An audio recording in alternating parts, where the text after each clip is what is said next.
October 732 AD. Somewhere between the cities of Tours and Poitiers, two worlds collided with such finality that the future of an entire continent hung in the balance for exactly 7 days. On one side stood an army that had conquered from the Arabian deserts to the Atlantic Ocean in less than a century, warriors who believed their expansion was divinely ordained and militarily unstoppable, men who had never known defeat on European soil and saw no reason to expect it now. On the other side stood a coalition of Frankish warriors, led by a man history would remember not as a king, but as something far more dangerous, a hammer. The Islamic conquest of Europe, which had seemed as inevitable as sunrise just weeks before, would either continue its relentless march northward into the heart of Christendom, or it would break against the disciplined infantry of a people who understood that retreat meant the extinction of everything they knew. What happened in those October fields didn't just decide the fate of Francia. It decided whether the cultural and religious identity of Western Europe would survive at all, whether the great cathedrals would ever be built, whether Latin would evolve into the Romance languages, whether the concept of Christendom itself would mean anything beyond a historical footnote. Two commanders faced each other across a field neither had chosen, but both understood would define their legacies forever. And when the killing finally stopped, when the last body fell and the smoke cleared, one civilization would be ascending and the other would be in full retreat, and the echo of that collision would reverberate through every century that followed. The year was 732, and autumn had turned the forests of Gaul into corridors of gold and crimson. But the men who gathered in those fields saw none of that beauty because they were focused entirely on survival. The morning air carried that particular cold that settles into bones and won't leave, the kind of chill that makes armor feel like ice against skin and turns breath into visible clouds that hang in the air like warnings. Somewhere north of the Pyrenees, in territory that would one day be called France but was then simply known as the land of the Franks, two massive armies were converging on a stretch of ground that meant nothing to anyone except that it happened to be where their scouts had finally made contact. The trees were beginning to shed their leaves, creating a carpet that muffled footsteps but did nothing to hide the metallic sounds of thousands of men preparing for battle, the scrape of swords being sharpened, the creak of leather being tightened, the whispered prayers in languages that had never been spoken in the same place before. The sky was low and gray, threatening rain that never quite came, creating a diffuse light that made distances hard to judge and made every shadow seem like it might contain an enemy. This was not the dramatic landscape of mountain passes or river crossings where geography dictates tactics. This was simply open country, unremarkable except for the fact that it was about to become one of history's most consequential killing fields, a place where the future would be written in blood and decided by which civilization could endure more suffering without breaking. Charles stood at the center of the Frankish formation, and if you had asked the warriors around him to describe their commander, they would have struggled to separate the man from the legend that was already forming around him even before this battle began. He was not a king. That title belonged to a Merovingian who existed in name only, a puppet whose royal blood meant nothing in an age when power came from the ability to hold men together through force of will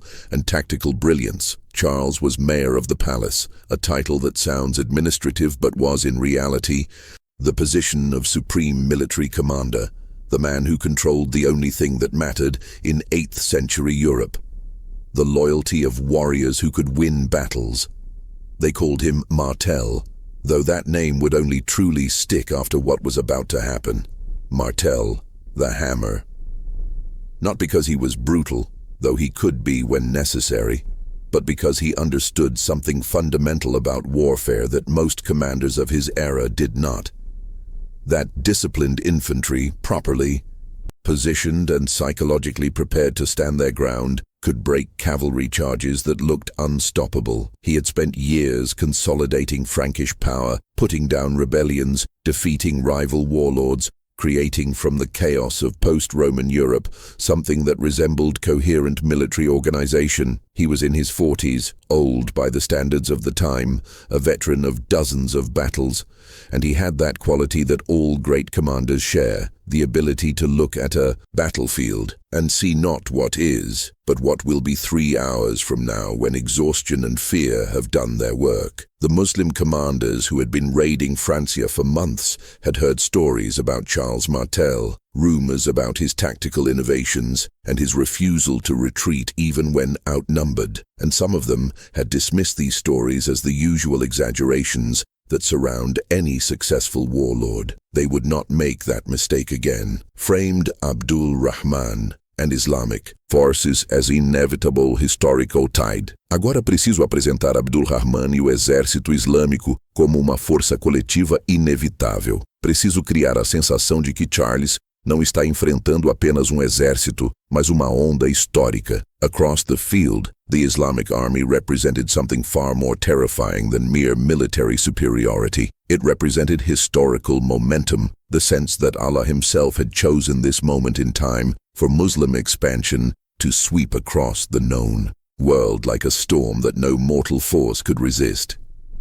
Abdul Rahman al-Ghafiqi commanded this army, and his name alone carried weight because everyone knew his story. He was the governor of Al-Andalus, the Muslim territories in Iberia that had once been the Visigothic kingdom until Islamic forces had conquered it in barely 3 years of campaigning. Abdul Rahman was not some reckless raider seeking quick plunder. He was an experienced administrator and military commander who understood that successful conquest required more than just winning battles. It required the political skill to hold diverse forces together and the strategic vision to know when the moment was right to push deeper into enemy territory. The army he led into Gaul was a composite force that reflected the astonishing diversity of the Islamic Empire at its height. There were Berber cavalry from North Africa, hardened veterans who had fought in the brutal campaigns that had broken Byzantine resistance. Across the Mediterranean, there were Arab warriors whose families had been fighting since the Prophet's time, men who genuinely believed they were engaged in divinely sanctioned expansion. There were converted Iberians who had thrown their lot in with the new order in Spain and now sought wealth and status through military success. There were professional soldiers who had campaigned from Persia to Portugal and considered themselves unbeatable because their entire lives had been one unbroken string of victories. This was not a ragtag band of raiders. This was a combined arms force that had perfected the art of rapid cavalry warfare that could move faster and strike harder than any European army of the period, that had tactical doctrines refined through a century of constant warfare across 3 continents. They had already sacked Bordeaux earlier in the campaign, demonstrating both their military prowess and their willingness to inflict total devastation on cities that resisted. They were now moving toward Tours, where one of the wealthiest monasteries in Francia held treasures that would make them all rich beyond measure. And more importantly, they were testing whether Francia would resist at all or simply collapse, as so many kingdoms before it had collapsed when faced with Islamic military power. The psychological advantage belonged entirely to them. They had never lost a major engagement on European soil. They outnumbered the Frankish forces in cavalry by a massive margin, and they had every reason to believe that the battle to come would be just another chapter in a conquest that seemed to have no natural endpoint. What would happen in the next week would determine whether Christianity survived as the dominant force in Western Europe or became a regional religion confined to the margins of the continent. This was not hyperbole, not the exaggeration of medieval chroniclers trying to make their patrons look heroic. This was the simple mathematical reality of the situation. If Abdul Rahman's army broke through the Frankish defensive line, there was nothing between them and the heartland of Francia except more raiding opportunities and more cities to sack. The Merovingian dynasty was too weak to organize meaningful resistance without Charles. The other Frankish lords were too divided by internal rivalries to unite without a common threat forcing cooperation. The papal territories in Italy were militarily impotent and would offer no help. If Charles lost this battle, if his infantry broke and ran the way so many infantry formations had broken when hit by determined cavalry, then the road north was wide open, and Islamic forces would have demonstrated that European powers simply could not stop them in open battle. Francia would go the way of the Visigothic kingdom, not necessarily conquered overnight, but fatally weakened, unable to resist the next wave of invasions, slowly absorbed into the expanding Islamic world through a combination of military pressure and political accommodation. The monasteries would be looted, the churches would be converted or destroyed, and within a generation the cultural identity of Western Europe would be fundamentally transformed. Charles understood this completely, which was why he had staked everything on this defensive stand, rather than allowing Abdul Rahman's army to simply raid and withdraw as they had done in previous years. This time, there would be a confrontation. This time, one side would be decisively defeated, and Charles had assembled every warrior he could summon, called in every favor, promised every reward, to ensure that when the decisive moment came, his line would hold. To understand why these two armies were facing each other in central Gaul in the autumn of 732, you had to go back to a moment in 711 when everything changed. That was the year Islamic forces crossed the Strait of Gibraltar from North Africa and landed in southern Iberia, beginning a campaign that would destroy the Visigothic kingdom in less time than it takes most empires to even mobilize for war. The speed of that conquest was stunning. Within 3 years, almost the entire peninsula was under Muslim control, renamed Al-Andalus, transformed into a province of the Umayyad Caliphate. The Visigoths, who had ruled Iberia for centuries, who considered themselves the legitimate heirs of Roman authority in the region, simply ceased to exist as a political entity. Their king died in battle. Their nobility either fled to the northern mountains or converted to Islam. Their entire governmental structure collapsed like a building whose foundation had been removed. For the Islamic forces, this was not surprising. This was what they had been doing for a century, ever since the Prophet's death had unleashed an expansion that conquered Arabia, then the Levant, then Persia, then Egypt, then North Africa, moving west along the Mediterranean coast with such consistent success that it seemed almost routine. From their perspective, the conquest of Iberia was simply the next logical step in a divinely ordained expansion that would continue until all the world had been brought under Islamic rule, or at least forced to acknowledge Islamic military supremacy. And once Iberia was secure, the question became, why stop at the Pyrenees? To the north lay Gaul, fragmented and weak, ruled by Frankish warlords who spent more time fighting each other than preparing for external threats. The Pyrenees were not an impenetrable barrier. There were mountain passes, and Islamic cavalry had crossed far more difficult terrain in their previous conquests. So the raids began, small at first, just testing responses, probing defenses, grabbing whatever plunder could be taken, and then retreating back across the mountains before any organized resistance could form. But the raids got bolder year by year, pushing deeper into Frankish territory, sacking larger cities, staying longer before withdrawing. By 732, the strategy had evolved from raiding to something more ambitious. Abdul Rahman was leading what looked very much like a full-scale invasion force, large enough to hold territory if he chose to, well supplied enough to campaign for months if necessary, and targeted at Tours specifically because destroying that monastery would send an unmistakable message. Nowhere in Francia was safe. Nothing was sacred. Resistance was futile. Charles Martel had been watching these developments with growing alarm, understanding that eventually he would have to make a stand or watch Francia go the way of Iberia, and the autumn of 732 was the moment he had chosen to draw that line. Balanced competing perspectives to deepen narrative tension. Agora preciso mostrar as motivações de ambos os lados, criar empatia por seus medos e objetivos.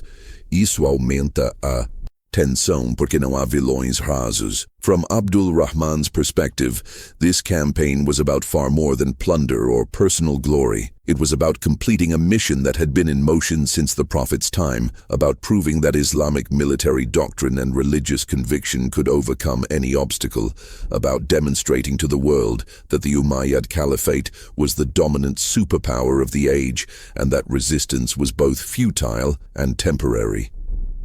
He saw the Frankish kingdoms not as legitimate political entities deserving respect, but as the remnants of a collapsed Roman system that had produced nothing but chaos and barbarism for 3 centuries, territories that would be better governed under Islamic administration, populations that would be better off converting to Islam, or at least living under Muslim rule, where they could practice their religion in exchange for taxes. The wealth he sought in Tours was not greed, it was the logical military practice of financing campaigns through conquest, and the monastery was a legitimate military target because it represented the economic and spiritual heart of the resistance. His warriors believed they were engaged in righteous expansion, that their cause was blessed by God, that dying in this campaign would guarantee paradise, and that kind of religious conviction creates a military force that fights with extraordinary courage, because death itself holds no terror. They looked at the Frankish forces gathering to oppose them and saw not a formidable enemy, but an inferior civilization clinging to outdated military tactics, peasant levies who would break and run when hit by professional cavalry, a last desperate attempt by a dying order to resist the future. From their experience, this battle would be no different than the dozens they had won before. Initial resistance followed by collapse, followed by pursuit and slaughter, followed by the sweet reality of victory. They had no reason to believe otherwise because history had validated their confidence again and again and again. From Charles's perspective, this was existential warfare in its purest form. If he lost, everything ended. Not just his own power, though that mattered, but the entire civilizational project of Frankish Europe, the Christianity that had slowly rebuilt something resembling order from the ashes of Rome, the cultural identity that separated his people from the Islamic world to the south. He understood perfectly well that Islamic forces were militarily superior in almost every measurable way. Their cavalry was faster and more mobile, their commanders had more combat experience, their logistics were more sophisticated, their warriors had a level of discipline and religious motivation that Frankish levies simply could not match. He also understood that trying to defeat them on their terms through mobile cavalry warfare would be suicide. So he had done something radical by the standards of the time. He had trained his warriors to fight defensively, to form tight infantry squares that could absorb cavalry charges without breaking, to use terrain and positioning rather than mobility, to turn the battle into a grinding contest of endurance rather than a flashy display of cavalry skill. This was not the traditional Frankish way of warfare. Germanic warriors prized individual glory and aggressive charges, but Charles had convinced them that survival required adapting, that fighting the way their fathers had fought would result in defeat, that winning this battle was worth abandoning tradition. His warriors feared the Islamic cavalry. Any sane person would fear mounted warriors with that much combat experience. But they feared what would happen to their families and their lands if they lost even more. They had heard stories from refugees who had fled Iberia, tales of cities sacked and populations enslaved, descriptions of a world where Christianity was tolerated but subordinated, where their entire way of life would be dismantled piece by piece. Charles had spent weeks positioning his forces, choosing this ground carefully, making sure his warriors understood that running was not an option, that this was the place where retreat ended and resistance began, and that if they held their formation no matter what happened, if they absorbed the charges and refused to break, they could win not through superior skill, but through superior will. The army Abdul Rahman led across the Pyrenees in the summer of 732 was the largest Islamic force to ever penetrate that deep into European territory, and it represented not just the military power of Al-Andalus, but the accumulated momentum of a century of unbroken conquest that had started in Arabia and now threatened to engulf the entire Mediterranean world. This was not another raid. This was the Islamic military system testing whether it could project power indefinitely northward, whether there was any European force capable of stopping them, whether the Frankish kingdoms would fight or simply dissolve the way the Visigoths had dissolved when faced with overwhelming pressure. Abdul Rahman had brought his best cavalry units, his most experienced commanders, his most reliable logistics trains, everything necessary to sustain a long campaign if the Franks chose to avoid battle, and enough mobile striking power to destroy any army foolish enough to face him in open combat. He had sacked Bordeaux without serious resistance, demonstrating to everyone watching that no city in Francia was safe, and now he was moving toward Tours with the confidence of a commander who had never lost a major battle and saw no reason to start doubting himself now. The monastery at Tours was one of the wealthiest religious sites in Western Europe, stuffed with gold and silver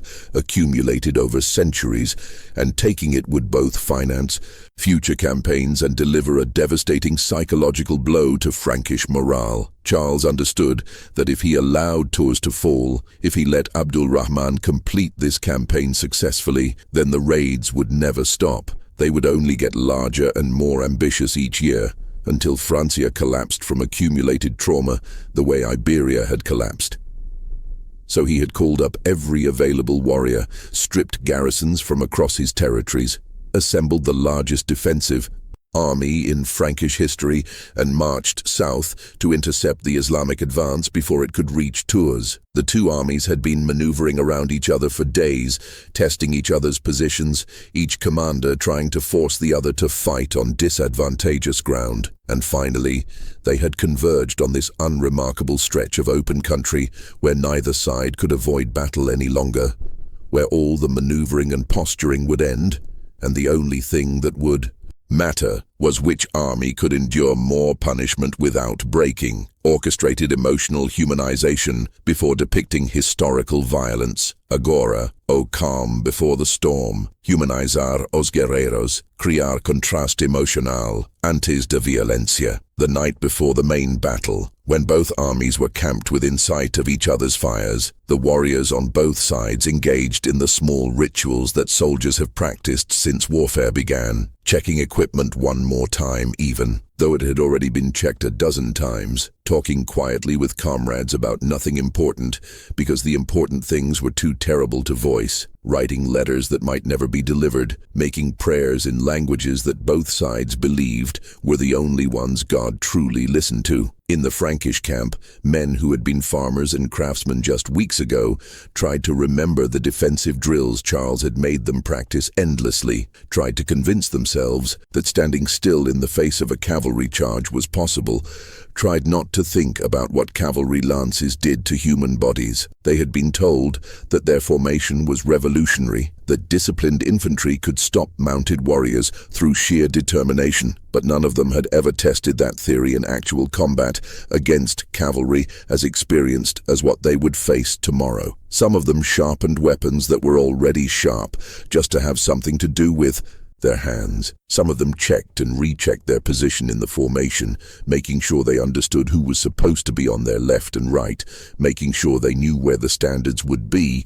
so they could orient themselves when visibility became impossible in the chaos. Some of them simply sat in silence, staring at the enemy campfires, trying to process the fact that in less than 12 hours they would be killing or being killed by men who were currently doing exactly what they were doing, waiting for dawn. In the Islamic camp, the mood was different, but the underlying tension was the same. These were professional warriors, veterans of campaigns across 3 continents, men who had faced Germanic tribes before and beaten them. But they also knew that battles are unpredictable, that overconfidence kills, that Frankish warriors had a reputation for ferocity, even if their tactics were primitive. Abdul Rahman moved through his camp, talking to unit commanders, reinforcing the battle plan, making sure everyone understood their role in the cavalry charges that would come tomorrow. His cavalry would be his primary weapon, fast, mobile, devastating when they hit infantry formations, capable of repeated charges until enemy morale broke. His strategy was straightforward. Find the weak points in the Frankish line, concentrate force there, break through, and once the line was broken, the battle would turn into a slaughter because Scattered infantry could not resist cavalry in the open. He had done this before, many times, and he saw no reason why tomorrow would be different. But he also knew that Charles Martel was not a typical Frankish warlord, that the man had somehow imposed unprecedented discipline on his troops, and that made the outcome slightly less certain than Abdul Rahman would have preferred. Still, uncertainty was part of warfare, and his entire career had been built on turning uncertainty into victory through superior tactics and the will to push attacks until the enemy broke. Tomorrow would be no different. It couldn't be different because defeat was unthinkable, because his entire army believed they were divinely favored, because losing to barbarian infantry would be such a humiliation that it might shatter Islamic military prestige across the entire Mediterranean world.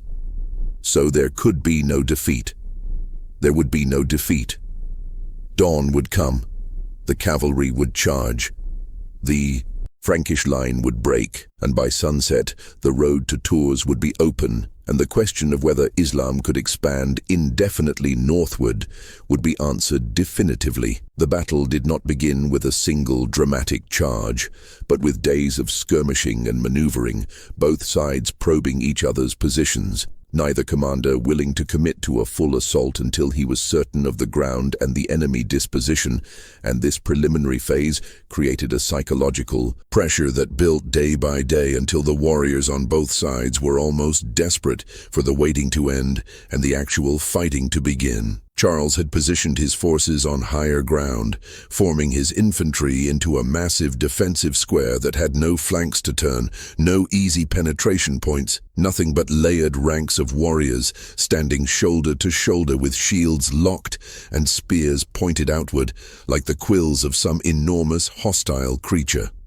He had placed his most experienced veterans in the front ranks because they would take the first impact and had to absorb the shock without flinching, and he had positioned younger warriors in the rear ranks where they could step forward to replace casualties and maintain the integrity of the formation no matter how many men fell. His entire tactical concept relied on psychological discipline. The formation only worked if warriors stayed in position even when every instinct screamed at them to run, and that kind of discipline could only be maintained if they trusted the men beside them to do the same, if they believed absolutely that holding the line was their only chance of survival. When the Islamic cavalry finally charged, when the days of waiting finally ended and the battle truly began, the sound was unlike anything most of the Frankish warriors had ever experienced. Thousands of horses moving at full gallop creates a thunder that you feel in your chest before you hear it with your ears,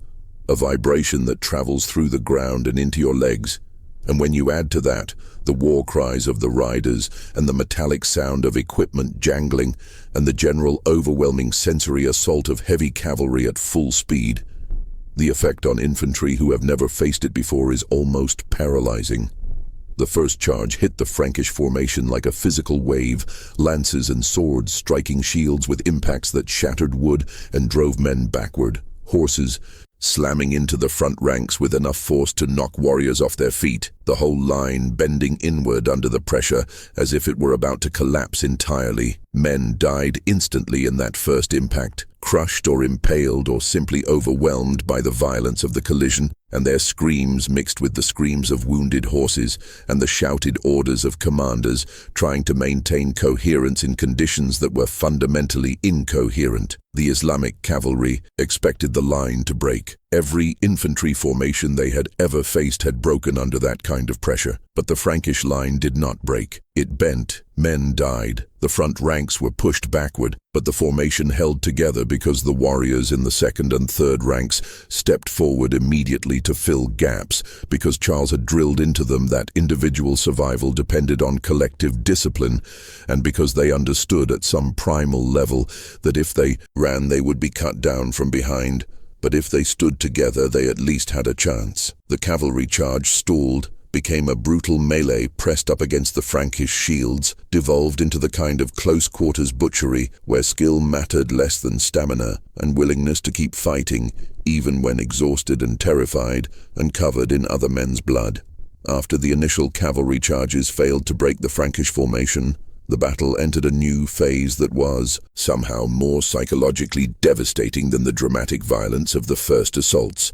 A grinding stalemate where neither side could achieve decisive advantage, but both sides were suffering catastrophic casualties with no end in sight. The Islamic cavalry pulled back to regroup, leaving corpses of men and horses piled in front of the Frankish line, creating literal obstacles that would make subsequent charges more difficult, and from both sides, warriors who were still standing looked across the field at enemies who were also still standing and processed the terrible realization that this was going to take much longer and cost much more than anyone had anticipated. Abdul Rahman reorganized his forces, redistributing cavalry units, concentrating power at different points along the Frankish formation, trying to find the weak spot that would allow breakthrough. But every charge met the same result: initial impact, brutal melee, eventual stall, withdrawal to regroup, mounting casualties with no strategic gain. The Frankish warriors were exhausted, many of them wounded, all of them traumatized by hours of sustained violence. But the formation held because Charles moved constantly behind the lines, showing himself to his warriors, reinforcing units that were close to breaking, redistributing reserves to shore up weak points, maintaining through sheer personal presence the psychological cohesion that made the defensive square work. Men fought in a kind of trance state, beyond conscious thought, operating on training and instinct and the primal mammalian drive to survive, and time became meaningless. It could have been minutes or hours since the fighting started. No one could tell anymore. There was only the rhythm of violence, the momentary pauses between attacks, the knowledge that another charge was coming, and you had to be ready for it even though every muscle was screaming and every breath was agony, and you could barely hold your shield up anymore. The sun moved across the sky, marking the passage of time that the warriors on the ground could not track, and the battle continued hour after hour after hour, neither side willing to disengage because both understood that whoever left the field first would be conceding defeat, and defeat in this context meant extinction.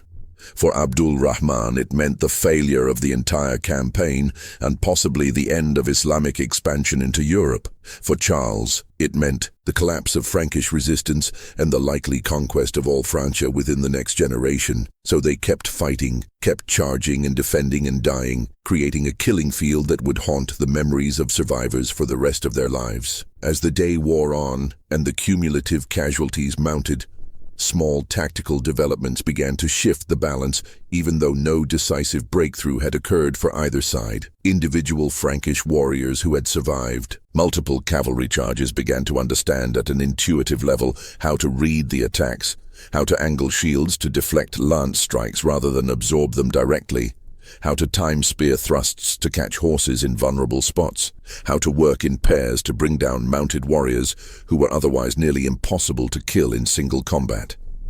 The Islamic cavalry, conversely, began to experience something they were not accustomed to: doubt. Every cavalry doctrine in the world at that time was predicated on the assumption that infantry broke when hit hard enough by mounted warriors, that it was simply a matter of physics and psychology, that no human formation could withstand the terror and violence of heavy cavalry charges indefinitely. But the Frankish formation was withstanding it hour after hour, and that created a cognitive dissonance that eroded confidence even among the most experienced Islamic riders. A creeping suspicion that maybe this time was different. Maybe these barbarian infantry had somehow developed a counter to cavalry dominance. Maybe victory was not inevitable after all. Abdul Rahman recognized this psychological erosion and knew he had to do something dramatic to restore momentum. So he committed his reserve forces, sending them into attacks that were increasingly desperate, increasingly willing to accept massive casualties for even minor gains. And this shift from calculated tactical pressure to all or nothing assaults marked the beginning of the battle's final phase. Some of these reserve charges achieved temporary breakthroughs, actually penetrating the Frankish line in a few places, creating moments of crisis where it seemed the entire defensive formation might unravel. But each time Charles personally led counterattacks that sealed the breaches, throwing his own guards into the gaps, fighting in the front ranks alongside common soldiers, demonstrating the kind of personal battlefield courage that binds warriors to their commander more effectively than any speech or promise of reward. The battle became a series of micro-crises, each one potentially decisive, each one resolved through desperate small unit actions that most historians would never record, because they occurred in the chaos where coherent narrative breaks down. But collectively, these small actions were determining the outcome even before the decisive moment arrived. Identified, the pivotal moment, determining Islamic expansion's European trajectory. Agora a virada decisiva, a morte de Abdul Rahman, que quebra o exército islâmico. Este é o momento de não retorno. The moment that ended the battle as a military contest, even though the fighting would continue for hours afterward, came late in the afternoon when Abdul Rahman al-Ghafiqi personally led what was intended to be the final decisive charge, throwing himself into the assault because he understood that his cavalry were faltering and only his personal leadership could inspire one more maximum effort. He rode at the front of a concentrated attack aimed at what his scouts had identified as a weak point in the Frankish formation, and for a few minutes it seemed like this charge might actually succeed where all the others had failed, because the concentrated impact drove deep into the Frankish lines, creating the kind of penetration that could be exploited to break the entire defensive structure. Abdul Rahman fought in the center of the melee, visible to his warriors because of his distinctive armor and standards, inspiring them through example to push harder despite exhaustion and mounting casualties. And for a brief moment, the Frankish formation was genuinely in danger of catastrophic collapse. But medieval warfare had a fundamental weakness that everyone understood, but no one had figured out how to solve. Armies were command-dependent to a degree that modern military structures are not. And if you killed the commander at a critical moment, the psychological impact was often more devastating than any tactical defeat. Abdul Rahman died in that final charge, killed by Frankish warriors who probably didn't even know who they had killed, just another mounted warrior among hundreds, except this one happened to be the commander of the entire Islamic army. And when word of his death spread through the cavalry units, everything changed instantly. Warriors who had been pushing forward suddenly lost purpose.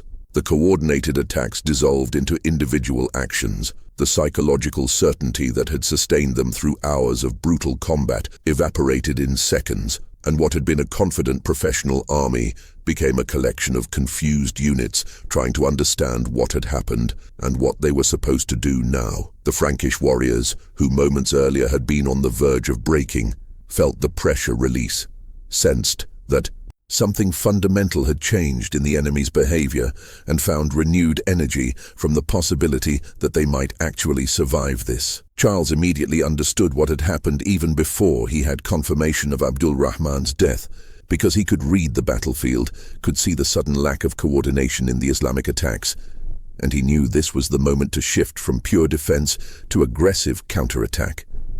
But he also knew that his infantry were exhausted, that pushing forward might break his own formation, that the safe choice was to hold position and let the enemy retreat. He made the decision to hold, to maintain the defensive square, to let the Islamic forces disengage without pursuit.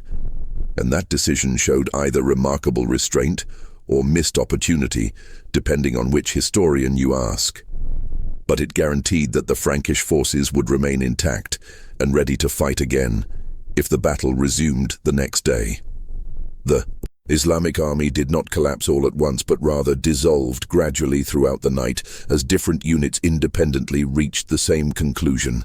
Without Abdul Rahman, without clear command structure, without the strategic purpose that had justified the entire campaign, there was no reason to remain on this battlefield, and every reason to withdraw back across the Pyrenees before the situation deteriorated further.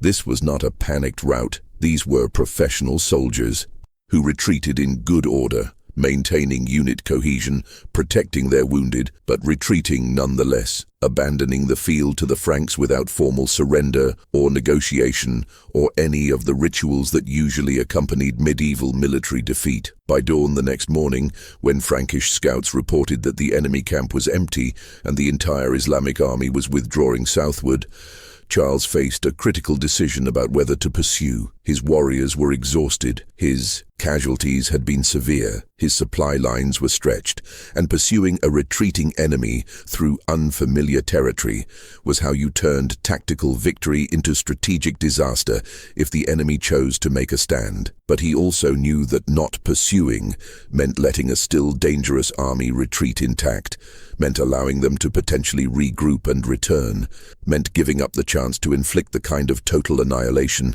that would end Islamic military operations in Francia permanently. He chose not to pursue, and again historians debate whether this showed wisdom or timidity, but the practical effect was that the Islamic army withdrew across the Pyrenees largely intact. They just did so without their commander and without the psychological confidence that would allow them to contemplate another major offensive into Frankish territory any time soon. The retreat became emblematic of a larger historical pattern. Islamic forces would continue to hold. Al-Andalus for centuries would continue to launch occasional raids across the Pyrenees, but they would never again attempt the kind of large-scale invasion that Abdul Rahman had led in 732, never again test whether they could conquer Francia the way they had conquered Iberia. The battle had not destroyed their military capability, but it had destroyed their certainty, had demonstrated that European infantry could stand against Islamic cavalry if properly led and positioned, had shown that conquest north of the Pyrenees would be a grinding affair with no guarantee of success, and that was enough to shift strategic calculations in a way that shaped the next century of European history. When the fighting finally ended and the battlefield belonged uncontested to the Franks, when the last Islamic warrior had ridden south and the immediate danger had passed, Charles Martel walked through the killing field with his remaining commanders and forced himself to confront the full cost of what they had just accomplished. The landscape was transformed beyond recognition. What had been open farmland was now churned mud mixed with blood, covered with bodies of men and horses in the grotesque positions that violent death produces, littered with broken weapons and shattered equipment and all the physical debris that battle leaves behind. The smell was overwhelming. Blood and shit and opened intestines, and the particular stench of battlefield death that veterans never forget and that haunts dreams for years afterward. Many of the Frankish warriors who had survived were wounded in ways that would kill them over the next few days as infections set in. Others were wounded in ways that would cripple them permanently, marking them for life as men who had stood at Tours and held the line when everything depended on them holding. Charles had lost personal friends in the fighting, had seen men he had known for decades cut down, had given orders that sent warriors to deaths that could possibly have been avoided if he had chosen different tactics, and he carried that weight the way all commanders carry it, knowing that victory requires accepting that some of your people will not survive, and that their deaths are partially your responsibility even when their deaths served a larger purpose. The psychological toll on the survivors was harder to measure but no less real. Many of them had been farmers and craftsmen before the campaign, had never experienced the sustained horror of major battle, and what they had endured over those days outside Tours would change them permanently, would create memories and trauma that would affect their ability to function normally when they returned home, if they returned home. Some of them would become hardened veterans who formed the core of Charles's future armies. Some of them would never pick up a weapon again, and all of them would carry the knowledge that they had participated in something historically significant, even if they could not fully articulate what that significance was. Charles ordered the Frankish dead, buried with honor, had prayers said over them by every Christian priest available, made sure their families would hear how they died. But he knew that none of that really compensated for their absence, that victory celebrations always had this hollow quality when you had to conduct them in fields full of your own dead. Still, they had won against an enemy that had seemed unstoppable, despite being outnumbered in cavalry, facing warriors with far more combat experience. The Frankish defensive square had held, and that changed everything about how European kingdoms would approach military organization for the next several centuries. The Battle of Tours did not end Islamic presence in Europe. Al-Andalus would continue to exist as a sophisticated Muslim state for another 7 centuries, producing remarkable achievements in science, philosophy and architecture, and Islamic forces would continue to launch occasional raids across the Pyrenees for decades after Abdul Rahman's death. But what the battle did accomplish was to establish a psychological and military boundary that effectively halted sustained Islamic expansion into Western Europe, creating a frontier that would remain roughly stable for centuries and allowing the Frankish kingdoms the breathing room they needed to consolidate power, rebuild institutions, and eventually transform into the Carolingian Empire that would dominate European politics for generations. Charles Martel did not become king. He died in 741, still officially serving as mayor of the palace, but his victory at Tours gave him the political capital to consolidate Frankish territories under his control, to distribute lands and titles to warriors who had fought beside him, to establish a military political system that his son Pepin would formalize, and his grandson Charlemagne would expand into an empire that would be crowned by the Pope as the legitimate successor to Rome itself. The nickname Martel, the Hammer, stuck permanently, becoming how history would remember him. And it captured something essential about his approach to warfare and politics. He did not finesse problems. He did not negotiate elegant solutions. He simply hit obstacles with enough force to shatter them, and he had hit the Islamic invasion with such force that it shattered their confidence in their ability to conquer Francia the way they had conquered so many other kingdoms. Medieval chroniclers, writing centuries after the event, would exaggerate the battle's significance, would claim that Charles had saved all of Christendom from certain destruction, would portray Tours as the moment when God intervened to preserve Christian Europe from Muslim conquest. And while those claims were propagandistic oversimplifications, they were not entirely wrong. Something genuinely significant had happened in those October fields, something that shaped the political and religious boundaries of Europe in ways that would persist for 1,000 years. Modern historians debate the battle's importance, with some arguing that it was just one engagement among many in the long conflict between Islamic and Christian powers, and they have a point. No single battle determines civilizational trajectories. History is more complex than dramatic turning points, and the Islamic world would remain a major power for centuries after Tours. But those same historians generally acknowledge that after 732, Islamic forces never again attempted the kind of sustained conquest of France that Abdul Rahman had been conducting, never again pushed as deep into European territory with serious intent to hold what they conquered. And that shift in strategic ambition was directly connected to what happened when Frankish infantry proved they could stand against the cavalry that had conquered from Arabia to the Atlantic. The Battle of Tours became a reference point in European consciousness, a moment when expansion was resisted successfully, when military innovation defeated what had seemed like military inevitability. And that cultural memory affected how Europeans approached warfare and understood their place in the world for centuries afterward. Charles Martel had given Western Europe time to develop its own institutions, its own military traditions, its own sense of identity, and from that foundation, everything else that we associate with medieval and modern Europe would eventually emerge. The universities, the cathedrals, the nation-states, the cultural and intellectual traditions that would shape the modern world. None of that was inevitable, none of that was predetermined, and all of it became possible because in the autumn of 732, somewhere between Tours and Poitiers, a defensive square of Frankish infantry refused to break when hit by cavalry that had never been stopped before, and their commander had the tactical skill and personal courage to make that refusal stick until his enemies gave up and went home.